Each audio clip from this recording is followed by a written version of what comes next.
Ons leer van kleins af om vas te byt. As dinge rof raak by die werk, in ons verhoudings of met die kinders, hoor jy dieselfde raad. Druk net deur, moenie moed opgee nie, hou net nog 'n bietjie uit. Ons het selfs geleer om ons geloof so te gebruik. Eintlik as dit nog 'n manier om die week te oorleef, sonder om voor almal uitmekaar te val. Ons bou mure om ons harte en planne om ons toekoms. Ons probeer alles en almal beheer, want as ons nie beheer het nie, voel dit vir ons asof ons gaan verdrink.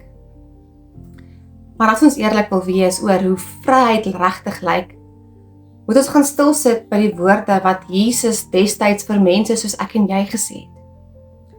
Luister hoe hy hierdie hele lewensuitkyk van ons op sy kop keer, in Lukas 9 vers 23. Daar staan, as iemand agter my aan wil kom, moet hy homself verloon, elke dag sy kruis opneem en my volg. Hier sê Jesus iets wat ons hele wêreld onderste behoort. Om vorentoe te gaan, moet jy nie harder vashou nie, jy moet loslaat, jy moet sterf, iets moet doodgaan. Nie die dinge wat ons verkeerd doen nie, maar ook die dinge waarin ons veiligheid soek. Die stem wat vir jou fluister dat jy eers genoeg is as jy presteer. Die vrees wat maak dat jy mense op 'n afstand hou, sodat niemand jou kan seermaak nie. Die behoefte om altyd sterk te lyk, al is jy binne moeg en bang. Ons wil so graag hê die Here moet ons selfgemaakte planne seën. Maar hy wil dit nie net seën nie. Hy wil ons daarvan vrymaak. So om jou kruis op te neem beteken eenvoudig om op te hou veg vir jou eie wil.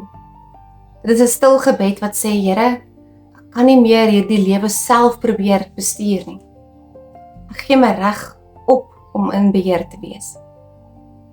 En miskien kan dit ook voel soos 'n nederlaag, 'n erkenning van swakheid. Maar dit is presies waar die rus begin. Jy kan nie God se vrede ontvang terwyl jou hande nog krampagtig om jou eie planne geklem is nie. Ons praat hierdie maand oor om te volhard as disipel, en om te volhard as 'n volgeling van Jesus is nie 'n bewys van hoe sterk jy kan vashou nie. Dit is die eenvoudige vryheid om jou hande oop te maak en die gewig neer te sit en te ontdek dat hy jou steeds vashou. Want nuwe lewe begin altyd waar ons ophou probeer. Vir ons eintlik doodgaan aan onsself, aan ons eie wil en begin vertrou op die een wat die kruis reeds oorwin.